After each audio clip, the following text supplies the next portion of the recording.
মাদ্রাসার ছাত্ররা আমাকে বলেছেন যে পূজা কমিটি যদি চান তারা স্বেচ্ছাসেবক হিসেবে তারা কাজ করতে সম্মত আছেন।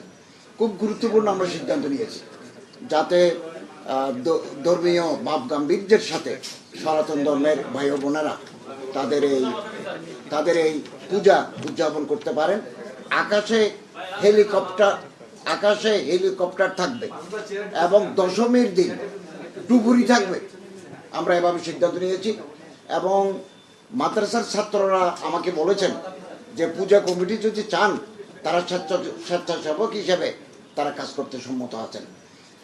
আমাদের স্বরাষ্ট্র উপদেষ্টা মহোদয় বলেছেন আগে আমরা ধর্ম মন্ত্রণালয়টা সামারি দিতাম প্রধান উপদেষ্টার কাছে বা প্রধানমন্ত্রীর কাছে, ওখানে 2 কোটি, মাঝে মধ্যে দেখেছি 3 কোটিও আছে। এবারেই 4 কোটি টাকা বরাদ্দ দিয়েছেন আমাদের চিফ অ্যাডভাইজার মহোদয়।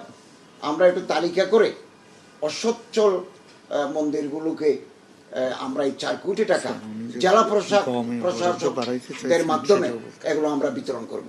আমি এখানে একটা প্রস্তাবও রেখেছি আজকের মিটিংয়ে, 500 কেজি করে চাল, কোয়ালিটি সম্পন্ন আন্তর্জাতিক মানের steel bar CSRM committed for better steel Puja মণ্ডপে দেওয়া হতো সংশ্লিষ্ট মন্ত্রণালয় থেকে।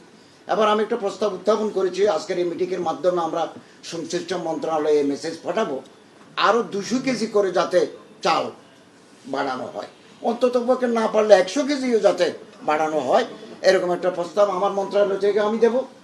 আর স্যার যদি সম্মত হন তাহলে আজকের মিডিয়াটা রেজুলেশন ওখানে দেওয়া যেতে পারে। এতে করে একটা উৎসব মুখর পরিবেশ উইথ রিলিজিয়াস ফারবার অ্যান্ড জিল সনাতন ধর্মের ভাই ও বোনেরা তাদের এই শারদীয় দুর্গোৎসব পালন করতে পারবে। আপনারা জানেন আমি 2 দিন আগে রাজশাহী সফর করে এসেছি, শ্রী শ্রী গৌরাঙ্গদেব ঠাকুরের মন্দিরে আমি গেছি, ওখানে একটা অনুদান দিয়েছে, ওখানে 8 লক্ষ মানুষ পুণ্যার্থী দেশের বাইরে থেকেও আছে, দেশের ভিতরেও আছে থাকেন। ওনাদের ওই একটু প্রবলেম হয় মেয়েদের ওয়াশরুম নিয়ে, এটার জন্য একটা অস্থায়ী সেট করার জন্য মন্ত্রণালয় থেকে আমি একটা অনুদানও দিয়েছি, সামনে আরও দেব। এবং দুর্গা মন্দিরেও গেছি, এসকনের ওখানেও গেছি, ব্রহ্মচারী মহোদয় সাথে ছিলেন।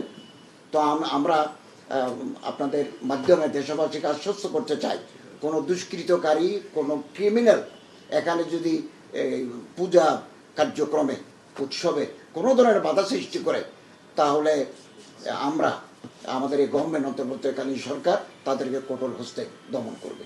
এবং আমি আরও প্রস্তাব রেখেছি যে এতদিন যে বিচার হয় নাই, এটা তদন্ত করে কোন কোন মামলার স্পেসিফিক মামলা আছে আমাদের জানালে আমরা একটু মনিটর করব।